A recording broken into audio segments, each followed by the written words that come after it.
최경영의 최강 시사. 네, 백화점식 정치 현안 다루기 좀 지쳐서 깊이 있고 품격 있게 정치 이야기를 해보겠습니다. 깊이 있고 품격 있는 분, 정치 컨설팅 민해 박성민 대표 자리하셨습니다. 안녕하세요. 왜 그러세요? 시작부터. 예, 슬픈 날이지만 즐겁게 이야기하겠습니다. 일단 뭐 5.18 민주화운동 43주년이어서 여야 의원들이 총 출동했고, 뭐 사진이 특이한 게 이준석 전 대표하고 전우원 씨하고 같이 주먹밥 같이 만드는 장면이 사진으로 찍혔더라고요. 역사적인 장면일 수도 있을 것 같습니다. 어떻게 생각하세요? 지금 43주년 5.18 민주화 운동의 정치적인 의미는 뭐라고 보십니까? 글쎄, 그 뭐 정치적 의미를 뭐 제가 지금 해석하기에는 좀 어렵고, 원래 이제 그 5월 18일부터 한 5월 23일까지, 5월 23일이면 노무현 대통령 서거한 날 아닙니까? 그리고 5.18, 5.17 전야제부터는 대체적으로는 그게 이제 민주당의 시간이었죠. 그런데 금년은 여러 가지 이제 민주당에 좋지 않은 뉴스도 있고, 또 마침 그 기간에 지금 그 윤석열 대통령이 일본에 가서 G7 회담도 하고, 또 어제는 또 뭐 캐나다 총리도 한국에 와서 회담을 했기 때문에, 그렇죠. 그런 면에서 과거보다는 조금 민주당이 좀 곤혹스러운 분위기 속에서 맞는 5.18이다. 5.18이라고 보이고요. 사실 이것은 원래는 이제 민주당발 이슈가 없었다면 뭐 43주년이 뭐 특별한 해는 아니니까. 그런데 이제 5.18과 관련돼서 김재원 그 국민의힘 최고위원이 좀 징계를 당하지 않았습니까? 그랬죠. 그래서 그 또 정광훈 목사가 또 이 관련해서 여러 가지 뭐 발언도 쏟아놨고, 그래서 그것 때문에 더 이슈가 될 수도 있었는데, 되게 그런 이슈들은 다 좀 묻히고 민주당발 이슈가 좀 안 좋은 이슈로 좀 덮인 것 같습니다. 그렇었죠. 그 상황에서 이제 5.18 원포인트 개헌을 이재명 대표가 던진 이유는 뭡니까? 글쎄, 그거는 뭐 이제 이재명 대표가 상대방이 좀 곤혹스러워하는 지점을 잘 파고드는 분 아닙니까? 정책 인파이터라고 볼 수 있는데, 뭐 그건 되겠습니까? 물론 윤석열 대통령도 뭐 공약으로 내세우긴 했지만 뭐 쉽지는 않은 내용 갖고 정책인 그 공세일 것 같긴 한데, 정부 여당이 안 받아들일 것이다. 안 받아들일 걸 알고 던졌다.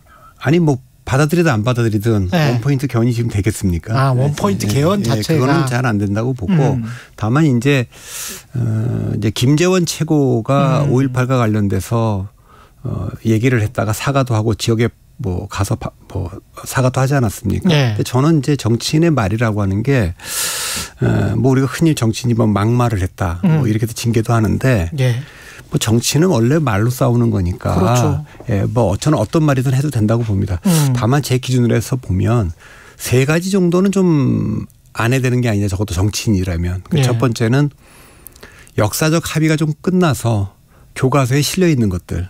근데 그거 제가 교과서를 다 보면 5.16도 이제 군사 쿠데타, 그러니까 정확하게는 군사 정변이라고 돼 있는데, 그거는 이제 보수 쪽 교과서든 진보 쪽 교과서든 다 통일돼서 그렇게 가르치죠. 그러니까 군사 정변이고, 5.18도 민주화 운동, 5.18 민주화 운동 이렇게 합의가 좀 다 돼 있는 겁니다. 그러니까 합의가 돼 있는 거를 뭐 다르게 해석한다든가 뭐 이렇게 하는 건 안 될 것 같고, 또 하나는 사회적 약자, 뭐 그게 뭐 장애인이든 또 어떤 인종이든 뭐 이런 것을 그 조롱하거나 폄하하는 발언, 이런 것들도 저는 정치인은 하면 안 된다고 보죠. 그리고 이제 세 번째는 희생자가 많은 사건의 피해자들, 예컨대 세월호 사건이라든가 이태원 참사 같은 경우, 그런 피해자들을 갖다가 정치적 이유로 뭐 조롱을 한다거나 이런 것들은 조금 하지 못하도록 하고,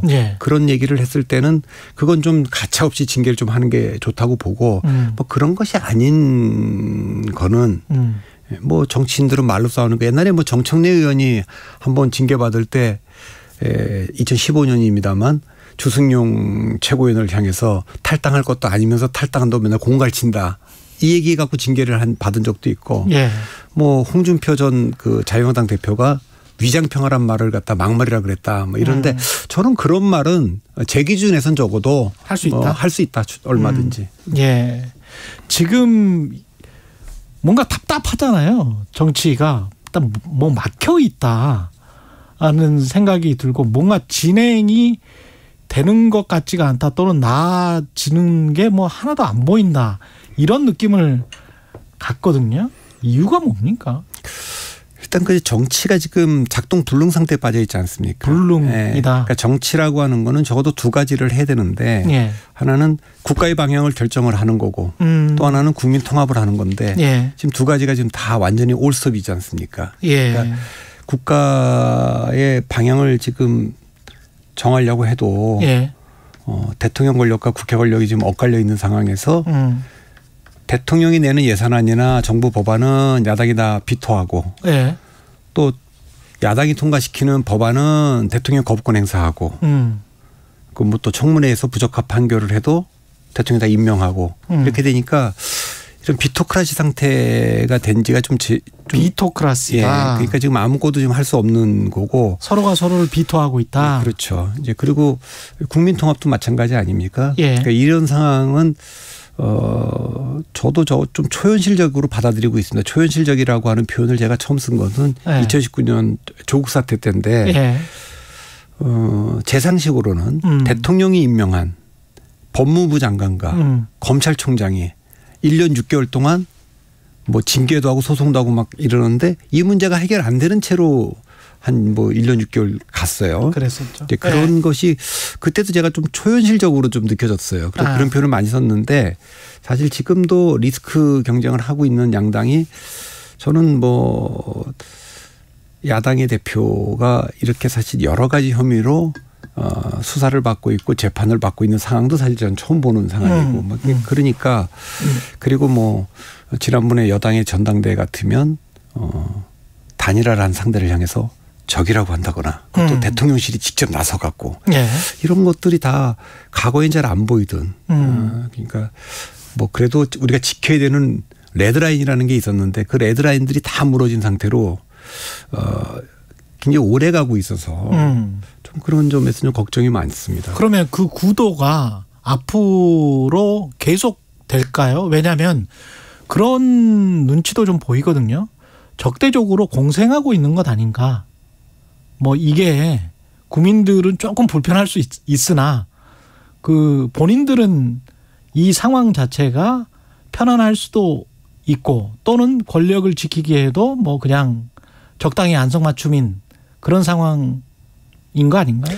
저는 뭐 그렇게까지 보지는 않습니다. 그런 일반적으로 예. 제3자들이 평을 할 때는 적대적 공생관계다. 뭐 이런 얘기 하는데 예. 아유 뭐 대통령이 편하겠습니까? 여당이 마음이 편하겠습니까? 지금 야당이 마음이 편하겠습니까? 또 많이 수사를 받고 있는 야당 국회의원들이 편하겠습니까? 예. 그거는 불편할 거라고 봅니다. 예. 그러니까 그런데 이제 이런 문제가 잘 해소가 지금 안 되고 있는 거는 대통령 선거 자체가 0.73%라고 하는 아주 그냥 그 작은 차이였고 그런 상태인데 사실 그게 정상적이라면 0.73%는 정권을 잡은 윤석열 정부에서 왜 좀 더 이길 수 있었는데 0.73%밖에 못 이겼나. 그래서 윤석열 대통령의 반성의 출발점이어야 되는데 오히려 그게 이제 민주당 위로의 출발점이 된 거죠. 그러니까 민주당은 그래도 민주화 이후에 우리가 두 텀씩은 한 10년씩을 하고 정권이 교체가 됐는데 네. 왜 문재인 정부는 5년 만에 정권을 넘겨줬는가. 그러면 축구로 치면 전반 45분에 감독이 화가 나서 바꾼 건데 그러면 그 수모인데 네. 그러면 이제 그걸 좀 반성을 좀 해야 되는데 지금 그렇게 안 된 상태로 지금 그런 표현을 해도 될지 모르겠습니다만 심리적으로 지금 민주당이 대선 불복 상태로 의석을 많이 갖고 있으니까 이렇게 지금 가고 있기 때문에 뭐 일반 국민이나 제3자는 좀 협치도 좀 하고 대화와 타협도 좀 하지 이렇게 말은 하지만 예. 내년 총선에 가서 어느 쪽으로든 결론이 나기 전에는 이 문제가 해소될 것 같지 않으니까 좀 답답하죠. 그러면 내년 총선 때까지 그냥 이 상황으로 그냥 가는 거예요? 그럴 것 같습니다. 저는. 지금까지 예를 들면 대통령이 야당 대표를 예. 안 만났는데 예. 뭐 이제 와서 갑자기 만나겠습니까? 그러니까 정치라고 하는 거는 그 뭔가 성과를 내려면 예.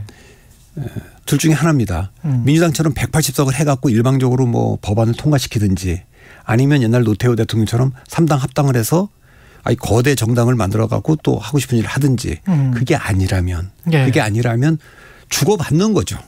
그래서 원래 뭐 미국에 그런 얘기가 있지 않습니까? 소시지 만드는 공장하고 정치협상장은 들여다보지 마라. 그거 지저분한 거다 원래. 그런 건데 하나 주고 하나씩 받고 이렇게 하는 거죠. 그렇죠. 법안도 그렇게 하는 거죠. 그런데 그런 다수석을 여당이 확보하지 못하고 야당이 그 다수 권력을 갖고 있는 상태에서 대통령이 야당 대표랑 대화할 생각, 타협할 생각을 안 하면 그 상황에서는 뭐 별 뾰족한 수가 없죠. 일단 총선 가서 총선을 한 번 더 봐야죠, 그 결과를. 예.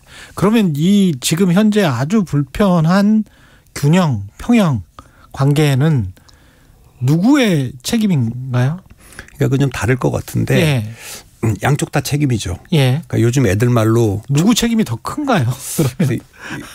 요즘 초딩들이 하는 말이잖아요. 싸우고 사는 말이 참 나도 나지만 너도 너다. 이제 그런 것 같은데 일단 지금 타임은 지금 시간은 대통령에게 좀 책임을 더 묻고 있는 것 같습니다. 왜냐하면 그래도 대통령이 그래도 주도적으로 뭔가 좀 국민 통합을 위해서 역할도 좀 하고 적극적으로 야당 대표도 좀 만나고 대통령이니까 인사도 좀 그렇게 좀 하고 대통령이니까 그런 점에 대한 그 조금 아쉬움들이 있는 것 같아요. 왜냐하면 윤석열 대통령을 찍은 사람들은 적어도 세 가지를 원했을 겁니다. 첫째는 적어도 이제 이재명 후보를 찍은 사람은 빼놓더라도 문재인 대통령을 찍었던 사람들은 첫째는 문재인 정부의 잘못된 정책을 좀 바로 잡아달라. 두 번째 이건 열심히 하고 있는 것 같아요. 뭐 지금 사실 외교, 안보, 경제, 산업, 부동산, 노동, 재정 정책을 다 뒤집고 있으니까 말이죠. 그러니까 두 번째는 멀쩡같이 개혁을 해서 대한민국을 좀 리빌딩 해달라 이건데 이거는 지금 아무것도 할 수 없지 않습니까? 뭐 3대 개혁을 지금 계속 얘기하고 있지만 연금 개혁이든 노동 개혁이든 교육 개혁이든 의석이 뒷받침돼야 되는 거 아닙니까? 아니면 야당하고 허심탄회하게 앉아갖고 얘기하든지 우리가 이걸 꼭 좀 해야 되겠으니까 야당이 꼭 진짜 원하는 건 뭐냐. 근데 그거 들어드릴 테니까 우리 이거 같이 통과시킵시다. 뭐 이렇게 해야 되는데 그걸 지금 안 하고 있으니까 이건 못 하고 있는 거고. 세 번째 국민통합. 워낙 뭐 지난 정권에서도 극단적 그 분열을 겪지 않았습니까?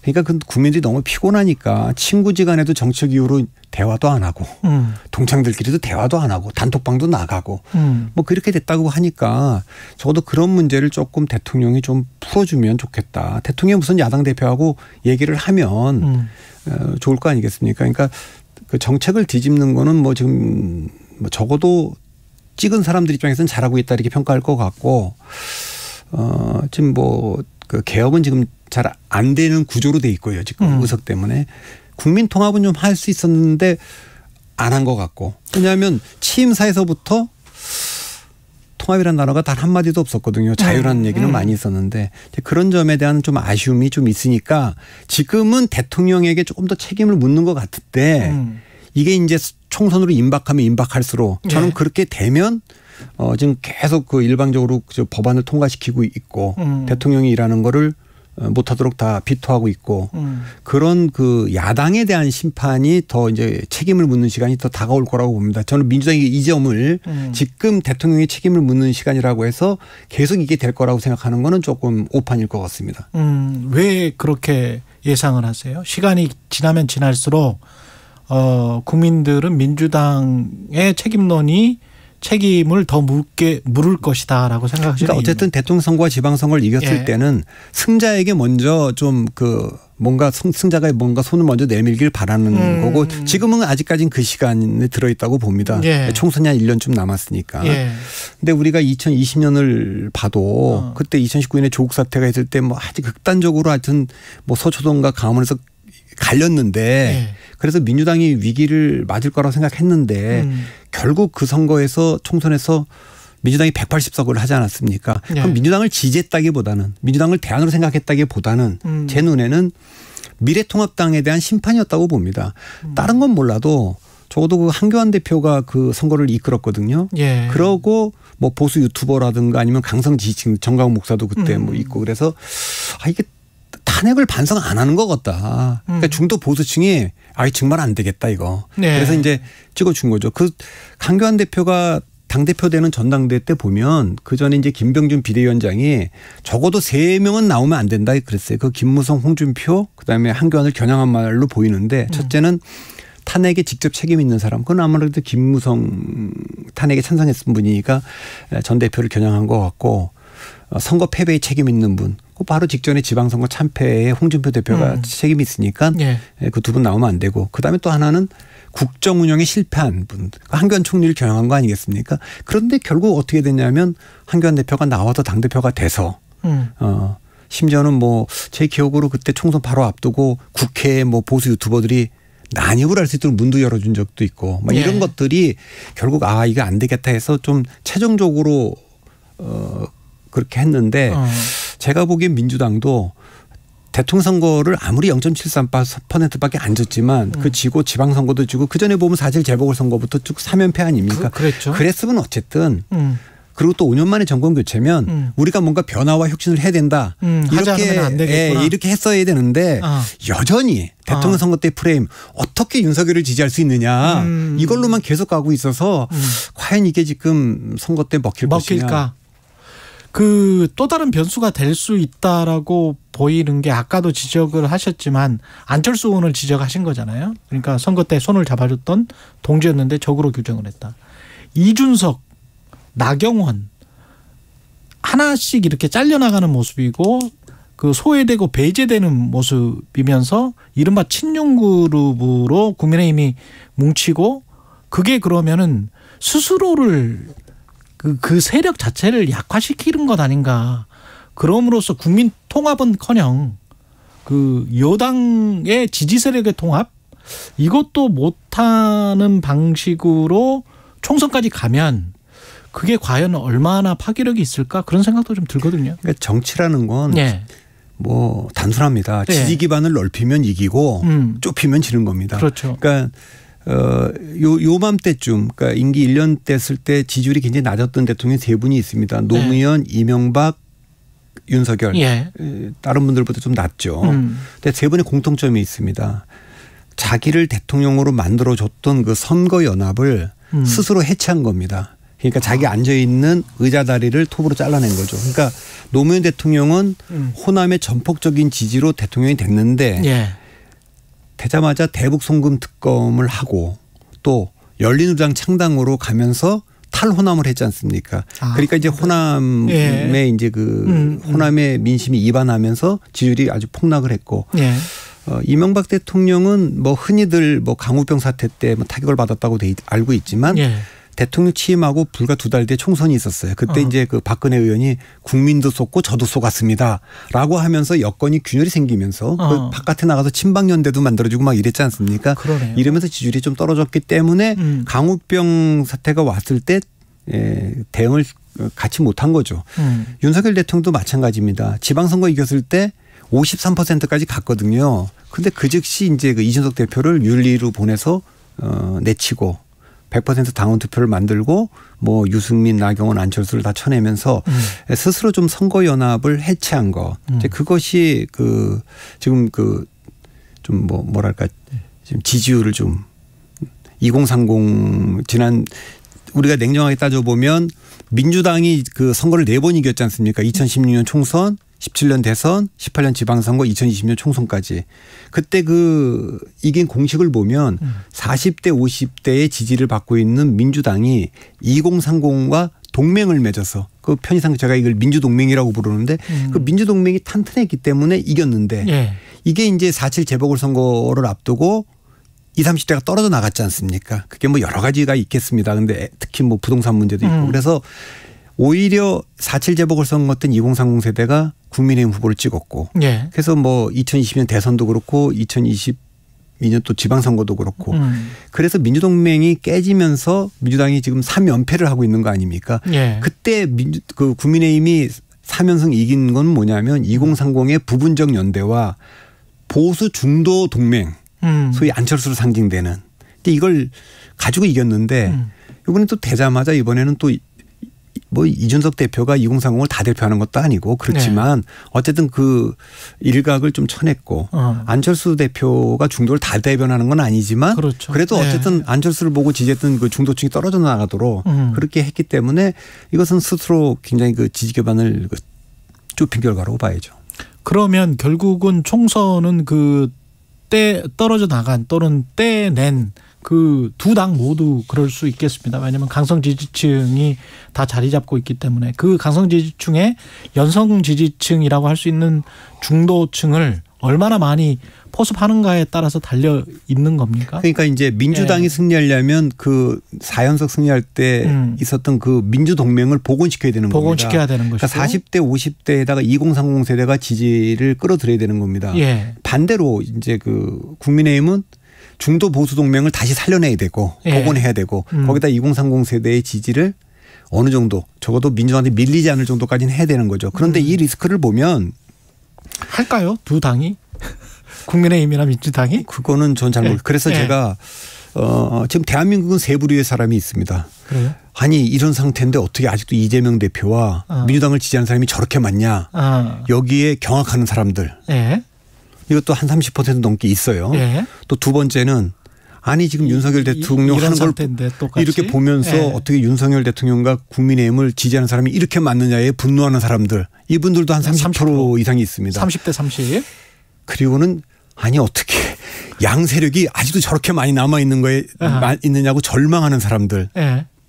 그러니까 사실은 어느 쪽이든 먼저 자기의 동맹을 승리 공식인 동맹을 복원시키는 쪽이 승리할 거는 분명하고. 그렇겠죠.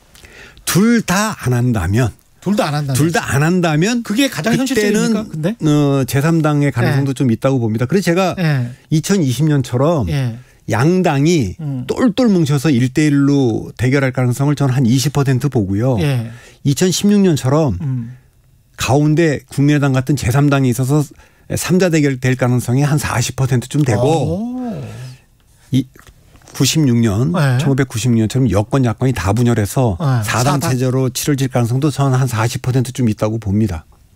그러면 두 당 다 비대위 체제가 될 수도 있겠네요. 저는 지금 현 시점에서 관전 포인트는 세 가지 아닙니까? 김기현 대표 체제와 이재명 대표 체제가 유지될까? 두 번째는 그 결과 지도체제 변경과 관련해서 두 당이 분열할까? 또 그 결과로 강력한 제3당이 나올 거냐?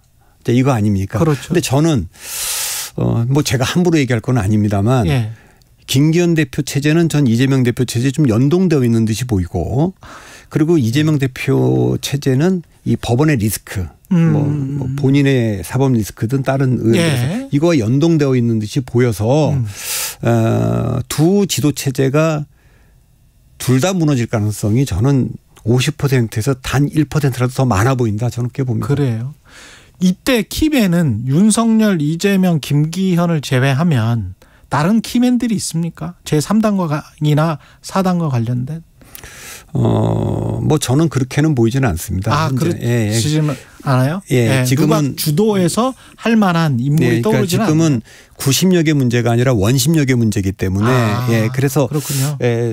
이 얘기는 뭐 또 제가 아까 이제 2020년에 미래통합당이 참패할 때 결국 박근혜 대통령 탄핵의 강을 못 건너고 황교안이라든가 이렇게 과거 인물들이 그대로 보임으로써 참패를 했는데 민주당이 그 패배로부터 미래통합당의 패배로부터 얻어야 될 교훈은 문재인 전 대통령, 조국 전 장관, 그다음에 이재명 대표가 계속 보인다면 아마 2020년처럼 그 선거는 보통 정권에 대한 중간평가고 정권 심판론이 작동해야 되는데 정권 심판론보다 야당 심판론이 더 강력하게 작동했거든요. 그 선거가 특이하게도. 그런데 만일에 그렇게 된다면 민주당도 그런 우를 범한다면 또다시 야당 심판론이 그 정권 심판론 못지않게 작동할 수 있는 그런 그 선거가 될 수도 있다고 저는 봅니다. 마지막으로 한 2, 3분밖에 안 남았는데 외생 변수 같은 거 있지 않습니까? 세계 경제 상황이랄지 우리나라 경제도 뭐 하반기 때 어떻게 될지 모르겠습니다만 그리고 또 집권 여당이나 정부 입장에서는 하반기 때부터는 어떻게든 경제를 픽업시키려고 하는 많은 노력이 있을 거란 말이죠.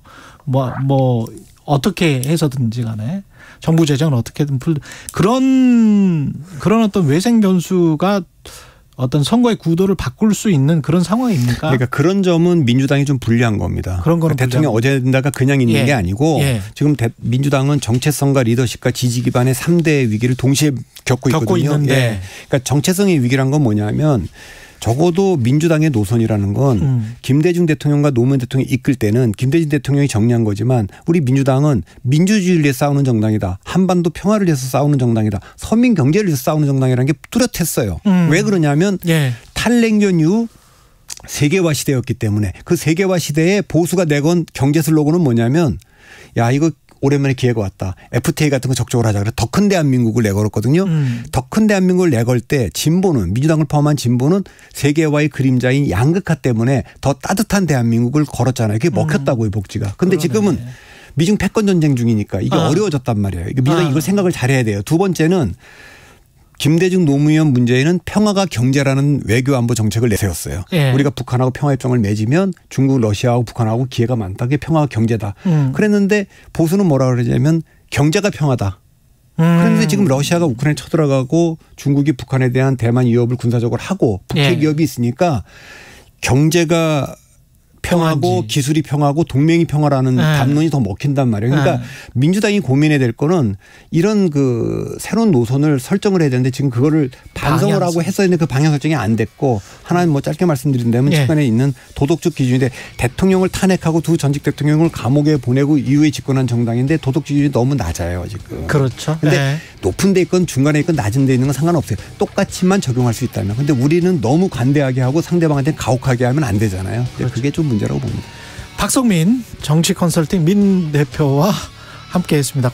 고맙습니다. KBS 1라디오 최경영의 최강시사 오늘은 여기까지고요. 내일 금요일이네요. 내일 뵙겠습니다.